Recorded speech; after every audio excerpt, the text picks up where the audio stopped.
घंटागाड्यांच्या भ्रष्टाचार प्रकरणी आयुक्तांनी भेट नाकारली। महानगरपालिकेतील घंटागाड्यांच्या भ्रष्टाचाराच्या तक्रार मांडण्यासाठी समाजसेविका संगीताताई बिराजदार यांनी आज आयुक्त सचिन ओंबासे यांची भेट घेण्याचा प्रयत्न केला। मात्र आयुक्त साहेबांच्या अनधिकृत अधिकाऱ्यांनी त्यांना वारंवार फिरवाफिरवी करत ठेवले आणि अखेरीस प्रत्यक्ष भेट घेण्यास नकार दिला।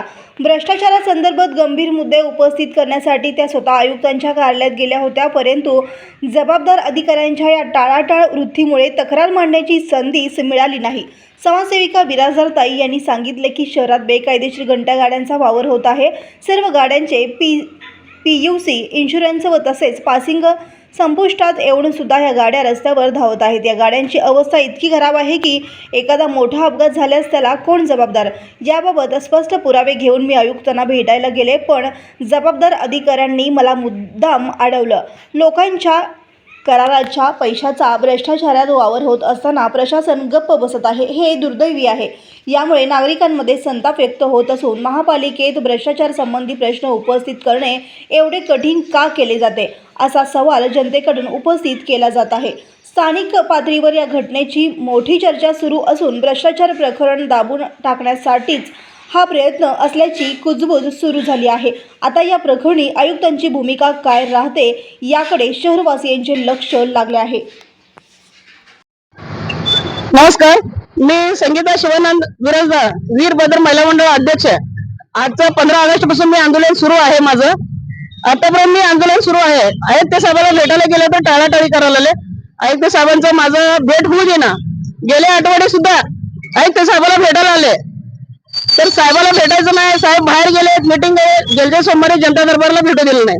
आज मी मला जनता दरबारला भेटू दिलं नाही।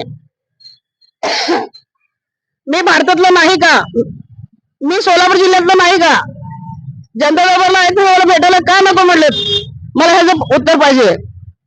जोपर्यंत त्याने आयुक्त साहेब स्वतःहून उत्तर देत नाही तोपर्यंत आंदोलनावर उठत नाही। धन्यवाद।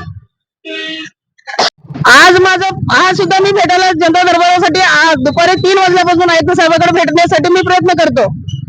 मला तिथून सुद्धा वरनं आयुक्त साहेबांच्या दरवाज्यातलं लोक सुद्धा तिथून वापस पाठवलेले आहे। दुसरे विषय तिथनं आयुक्त साहेबांचं झाल्यानंतर सुद्धा तिथं साहेबांचं कॅबिनला गेल्यानंतर काय म्हणले, तिथं तुम्ही खाली तुमचं पत्र गेलेलं आहे उपायुक्ताकडे, उपायुक्त साहेबाला जाऊन भेटा। लोकांनी साहेबाला सुद्धा भेटलेले। आतापर्यंत तुम्हाला सांगते 15 ऑगस्टला पासून आंदोलन बसल्यानंतर घनकचरा विभागाचं कुठलीही कारवाई झालेली नाही।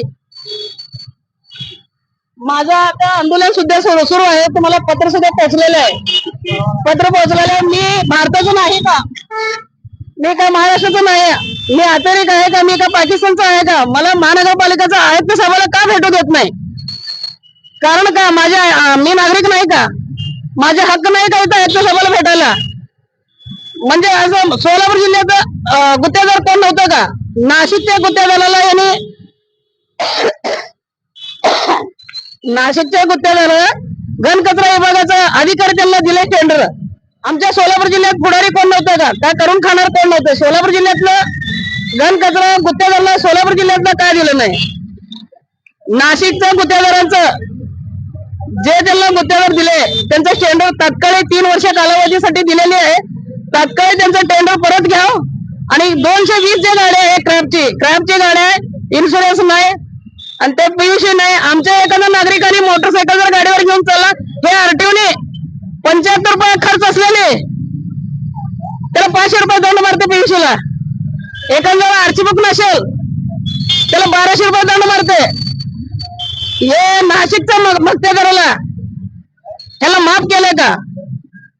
हे महानगरपालिकेची गाडी रात्री 8:30 वाजेपर्यंत कचरा गाडी फिरते। महानगरपालिकेच्या गाड्या रात्री 8:30 वाजेपर्यंत कचरा उचलतात। एखादा वयस्कर म्हातारी चालू आहे, वयस्कर म्हातारी जर एखादा असेल किंवा लहान मुलं जर खेळत असतं तर एखादा ऍक्सिडेंट झाला, अपघात झाला, ह्याला कारणीभूत कोण आहे? मी एक मामूली नागरिक म्हणून तुम्हाला आयुक्त साहेबाला भेटायला गेलं तर मला आयुक्त साहेबांचं भेट का करू दिलं नाही? RT साहेबांना पण विनंती आहे आणि महानगर आयुक्त साहेबांना सुद्धा अजून मला 2 आठवड्याला भेटू दे नाही लोक। म्हणजे ह्याने केलेली काळाबाजार खरं आहे। ह्यांचा उकळपकड मी बाहेर काढतो म्हणून मला आयुक्त साहेबांपर्यंत भेटू पोहोचू देत नाही। विनंती करून सांगतो आरटीओ साहेबाला, हे गोरगरीब नागरिकांच्या गाडीला पीयूसी नसल्यावर 500 रुपये दंड मारतो, आरसी बुक नसल्यावर 1200 रुपये दंड मारतो.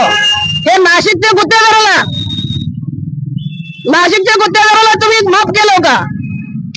काय आहे ना, आमच्या सोलापूर जिल्ह्यात कोण नव्हतं?